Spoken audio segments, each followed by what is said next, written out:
This video is to respond to a student's question, but the question might be of interest to a lot of people. So we were playing a game. We were making music and then trying to guess what key the music is in.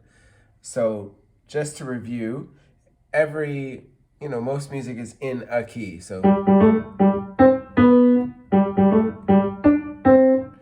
And the way we determine what a key is by notes that feel like the end. You know how in Mozart symphonies or Beethoven, it'll end by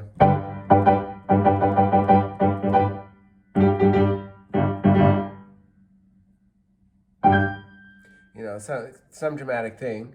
And that note, if it sounds like the end and it's a G, often they'll say the piece is in G, because it just feels like, well, that's the end of the piece. I mean, we've arrived. So there's a kind of finality to the music. So that's how you know what key a piece is in. So we were listening to different pieces, not just Happy Birthday, where the way I just played it, that would be in the key of C, because that's so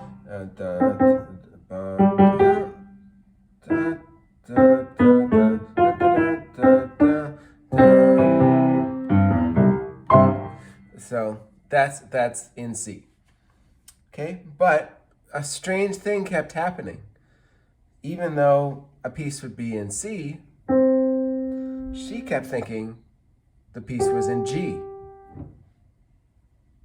And that kept happening. So instead of being, you would think, oh, well, G is pretty far from C. It's 5 notes away. C, D, E, F, G. Boy, I must be way off. It's not like you were off by 1, like B or C sharp or something like that. But it turns out, but I kept saying, no, actually, you're very close. That was a good guess. She's sort of like, but why? And so I wanted to make a video about why C is so related to G. Now, one answer, it doesn't take much of a video. One answer is just tradition. In Western music, the C and the G are closely related, and that's partially given by tradition. But there's also an answer that's based in the math of music itself and the way music itself works. So this is why I wanted to make this video at the piano. So the first thing to say is that what we discovered, in the past century or so with spectrometry is that sound isn't simple. So we think of this note as a C, or this note as a C, but actually what's going on is it's not a pure tone, and there are overtones. The ancient Greeks knew a little bit about this, but it really took modern spectrometry to really make this more clear.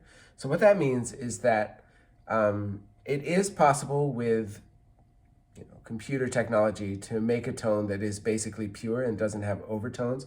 In other words, it's a pure C, and that's the only note that's going on. But in nature, most sounds that we hear are actually a mixture of a bunch of different tones with one tone that's kind of predominant. So let me show you quickly on the piano, and then I'll show you, and then I'll explain a little bit more.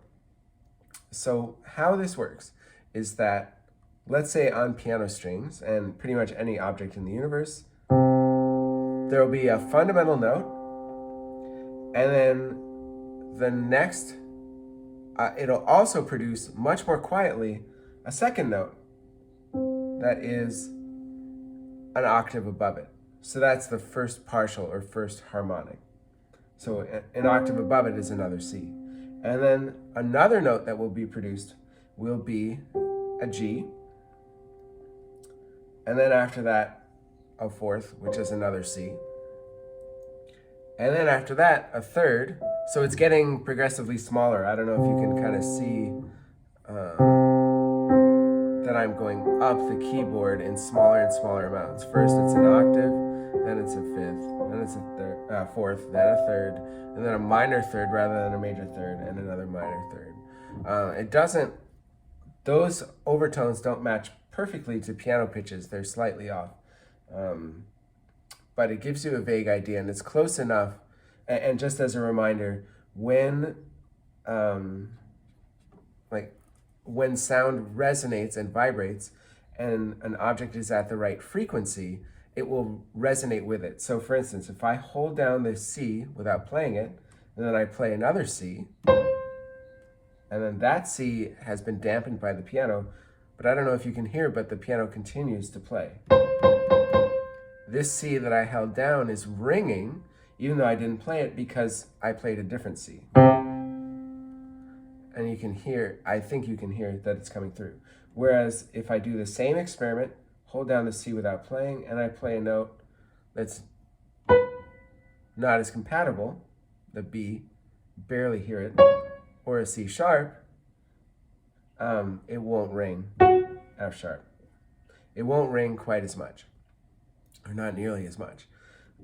And let me show you something really cool you can do with this piano. So what I'm going to do is I'm going to hold down a bunch of notes in the partial series, just like I mentioned. Like, I'm going to not play them, but like hold down a bunch of notes that are compatible with a C. And then I'm going to play a C, and you should be able to hear a kind of ghostly chord that emerges out of just having held down all these notes. Oops, I played one. That's all right. So then I'll hold down a bunch more.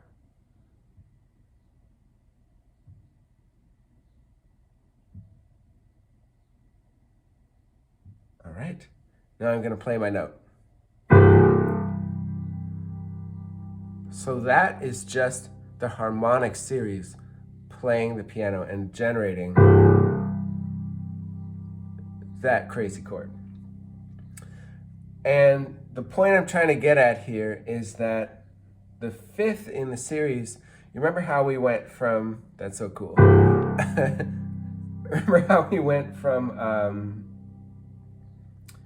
like the partial series went up an octave, and then one of the first partials was a fifth up, was a G. So it went C was the first, like C was the fundamental note, C an octave up was another fundamental note, like the first partial, then the G was the second partial. So it arrives very early in the series. And a G will resonate very strongly with a C. One of the most strong notes in terms of resonance. So if I let go of all those, and I'm holding down a C, and I play a G, that's going to resonate pretty strongly. It is ringing. Whereas if I do an E, let's see, the partial, yeah, E is one of the next notes. It rings, but a little bit less than this. I don't know if you can hear, but to me that's pretty loud for a resonant partial. Okay? And so that's why mathematically G is actually very closely related to C. And that's why I kept saying that my student was right, that or at least not right, but very close, when she kept thinking that a piece that was in C, was in G. She kept saying, oh, I don't know, let's see, what would be kind of final? Maybe this one, and it kind of resonated and it sounded pretty close. She was very close to right. So that's why the fifth is very closely related to the initial note. And actually the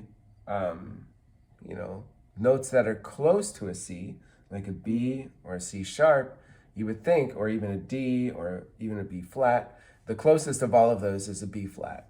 And I can play my C and a little bit, not very much.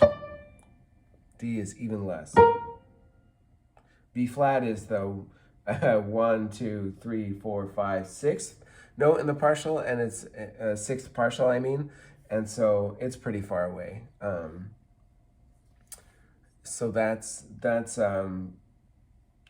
so those notes that are all close, and you would think, oh, that's close to a C, are actually, in terms of harmonics, very far away.